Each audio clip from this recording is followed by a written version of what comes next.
G'day, it's Mark here again, and welcome back to the channel. I just want to thank everyone that's been subscribing, also giving a like to the videos. Really appreciate that.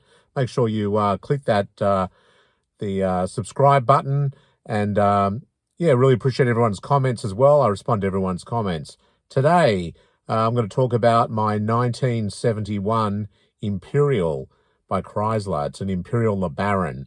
And I bought this car from a good friend of mine in Ohio, Murray Park.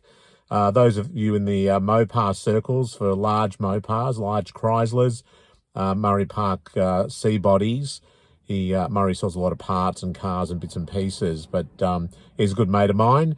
And I bought this Imperial from him quite a few years ago now, maybe 6 years ago. And it was sitting around for a long period of time. His wife had been using the car, and then, as I guess a daily, and Mindy had been using it as a daily, and then it was parked up in the a barn for quite a long time. I saw the car, immediately fell in love with it. The blue paintwork, the white roof, and the white leather interior, I just thought it looked tremendous. Love the styling of those Imperials. Always have, that 69 through to sort of 70, I think 3, just that fuselage body style, I think looked absolutely fantastic. So, yeah, did a deal with Murray, bought the car.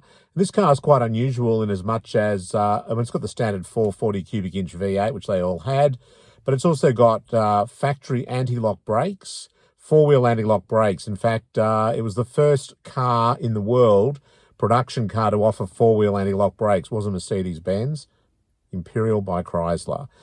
Another option it's got on it, it's got the concealed headlights, but it's also got the little wipers over the lights as well. That was another unusual option the car had.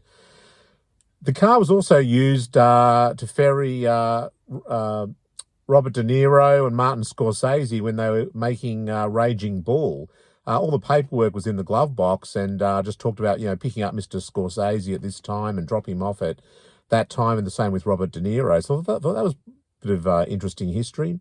But anyway, I drove this car from Ohio up through to Detroit, right across America, back to the shipper at San Francisco, and had a fantastic trip along the way.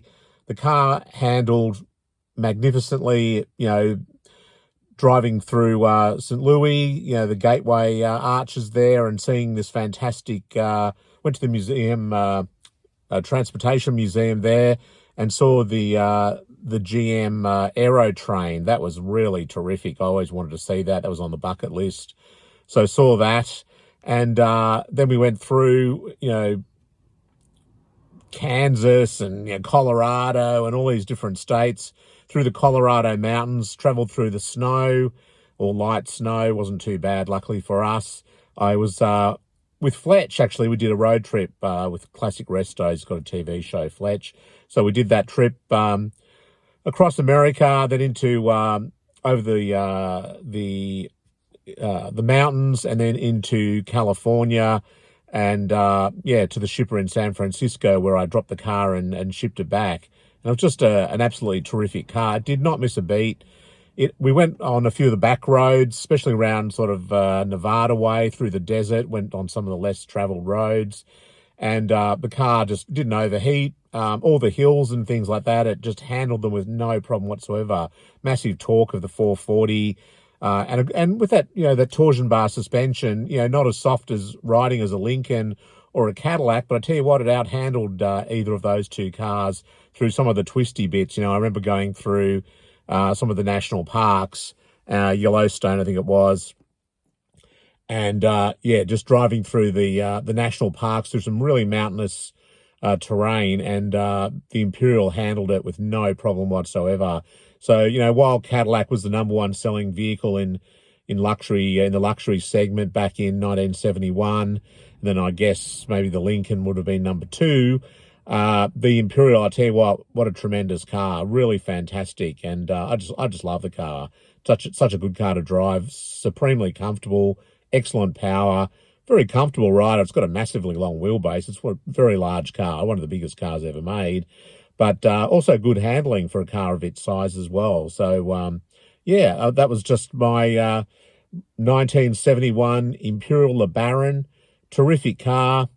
Some people say Mopar or no car. Well, I like all different kinds of cars, but I can tell you one thing, you wouldn't go too far wrong with a 71 Imperial LeBaron. So anyway, thanks again for watching. Hope you enjoyed the episode. Please give it a thumbs up, as I said. Love to hear your comments or read your comments, and be sure to subscribe. We'll see you next time. Thanks very much for watching. Bye.